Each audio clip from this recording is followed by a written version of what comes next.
हमारी बोर्ड की बैठक थी और टूरिज्म के बोर्ड में एडीबी के प्रोजेक्ट को स्पीड अप करने के लिए निर्णय लिया गया और जो कुछ एक टूरिज्म डेवलपमेंट कॉर्पोरेशन के होटल है, जैसे परमाणु का होटल है जो बंद पड़ा है, उसको आउटसोर्स पर देने की हमने बात की है कि इसको आउटसोर्स पर दे दिया जाए, ताकि टूरिज्म ने जो प्रॉफिट पिछले 2 साल से जो कमाया है, पहले ये 97 करोड़ होता था, फिर 103 करोड़ हुआ पिछले साल और 78 से 103 करोड़ होता था।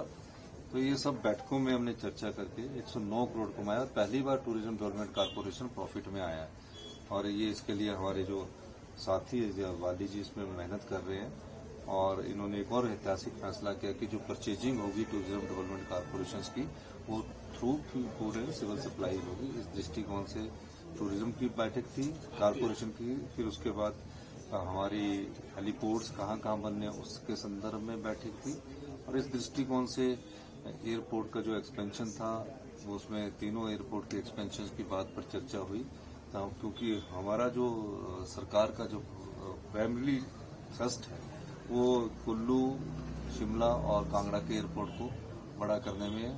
कांगड़ा की तो लैंड एक्विजिशन स्टार्ट हो चुकी है, लेकिन शिमला के एयरपोर्ट को अगर टूरिज्म को और डेवलप करना तो कैसे आगे बढ़ा जाए, इस दृष्टि से चर्चा की गई। सर, हिमाचल प्रदेश को एडीबी का प्रोजेक्ट मिलना है टूरिज्म का, उसको नहीं, हिमाचल प्रदेश को एडीबी का प्रोजेक्ट मिल गया और उसका कार्य हमने शुरू किया है कि जो प्रोजेक्ट में बनने हैं, जैसे नगर कैसल का मैंने फाउंडेशन स्टोन रख दिया, बाबा बालकनाथ का भी फाउंडेशन स्टोन रखने जाएंगे, उस पर काम तीव्र गति से हो रहा है। सर, जयराम ठाकुर ने आपके 2 मंत्रियों को हटाने की मांग की है। उनका कहना है कि सैनिकों के खिलाफ और देश के खिलाफ बयान दिया है दोनों मंत्रियों ने। देखिए, जयराम ठाकुर जी तो जिस दिन यहाँ एक राष्ट्रभक्ति की बात आ रही थी उस दिन तो वो नाच कर रहे थे, उस दिन तो डांस कर रहे थे। तो उनको भी सोचना चाहिए कि जब आप नाचते हो और पूरा देश गम में डूबा हुआ था, राष्ट्रीय शोक था उस दिन तो वो नाच रहे थे। तो इस प्रकार देशभक्ति उन पर उंगली उठा रहे हैं जिन लोगों ने इस देश की एकता और अखंडता के लिए अपने प्राणों का बलिदान दिया, जिस विचारधारा ने इस देश को मजबूती प्रदान की। इस देश में 2 प्रधानमंत्री जिस कांग्रेस की विचारधारा ने इस देश की एकता और अखंडता के लिए बलिदान कर दिया, ऐसा उदाहरण पूरे विश्व में नहीं मिलता। और एक मुख्यमंत्री का हमने बलिदान दिया है, लाखों कार्यकर्ता हमारे छत्तीसगढ़ में बलिदान दिया है। तो इस प्रकार की बात उठाना उनका अच्छा नहीं लगता, लेकिन उनको एक आदत पड़ गई है, मीडिया फीवर हो चुका है उनको, वो मीडिया के बगैर रह नहीं सकते, तो अनाप शनाप बयानबाजी कर देते हैं और अनाप शनाप बयानबाजी करके वो कभी कुछ किसी नाम से किसी को पुकारने की कोशिश करते हैं। ये उन्हें अच्छा नहीं लगता। मुख्यमंत्री रहे हैं और पूरे प्रदेश की स्थिति को जिस प्रकार से उन्होंने इस प्रदेश की वित्तीय स्थिति को बिगाड़ने में महत्वपूर्ण भूमिका निभाई है, उस समय जयराम जी को याद रखा जाएगा, क्योंकि उन्होंने इस प्रदेश के जो संसाधन थे उनको लुटाया है। हम उसको प्रोटेक्ट कर रहे हैं और अर्थव्यवस्था को मजबूती प्रदान कर रहे हैं। सर, कार्यक्रम भी स्थगित किए अपने, पर भाजपा का कोई कार्यक्रम बंद नहीं हुआ, यहाँ तक कि प्रधानमंत्री नरेंद्र मोदी भी। भाजपा का तो हाथी के हाथ दिखाने की और कुछ और है, खाने की और कुछ। सर, जो धार्मिक शुल्क लगाया गया उसको लेकर भी भाजपा ने कोई शुल्क नहीं लगाया गया है। इसमें इको टूरिज्म की बात है, जो हिमाचली है उनके लिए कोई शुल्क नहीं। लेकिन जब कोई पार्टी वहां रात को करता है तो इको टूरिज्म की तरफ से जो गंध फैला जाता है तो उसके लिए वो कहीं शुल्क लगा होगा, पर उसमें सुप्रीम कोर्ट के ऑर्डर है, हमारे ऑर्डर नहीं, सुप्रीम कोर्ट के ऑर्डर है। पर शुल्क कोई लगाने की बात किसी भी हिमाचली पर कोई भी इको टूरिज्म की कहीं जाता है, कोई शुल्क नहीं है। राष्ट्रपति शिमला आ रही है, कैसी तैयारी है? कोई बात कम्युनिकेशन को लेकर? देखिए, कम्युनिकेशन के मामले में कैबिनेट सब कमेटी की बैठक हुई है और कैबिनेट सब कमेटी ने कुछ रिकमेंडेशंस की है और कम्युनिकेशन के मामले में उनका कहना है कि सरकारी कर्मचारी जो 40% हम उनको पेंशन एडवांस देते हैं उस पर भी हमें विचार करना चाहिए। तो मेरा मानना है कि मैं खुद सरकारी कर्मचारी का बेटा हूं, मैं भी जानता हूं कि कम्युनिकेशन के मामले में जैसे कि आज तकरीबन 1500 कर्मचारी रिटायर हो रहे हैं, उससे पहले फैसला के लिए मेरे पास फाइल आई थी। तो मैं अभी सोचता हूं कि अभी इस पर मेरे को और विचार करने की जरूरत है और विचार करने के बाद फिर कैबिनेट में जाएंगे। लेकिन जो आज कर्मचारी हमारे रिटायर हो रहे हैं, हम चाहते हैं कि उनको पूरा कम्युनिकेशन मिले, क्योंकि कम्युनिकेशन एक इस प्रकार का धन है कि जब वो रिटायर होता है 30-35 साल के बाद सरकारी कर्मचारी या अधिकारी, तो उसने कुछ बचाया नहीं होता, तो अपने घर में जाकर उसका मकान बनाता है, बिल्डिंग बनाता है, उस पर पैसा खर्च करता है और उसके बाद वो अपना बुढ़ापा का जीवन यापन ठीक करता है।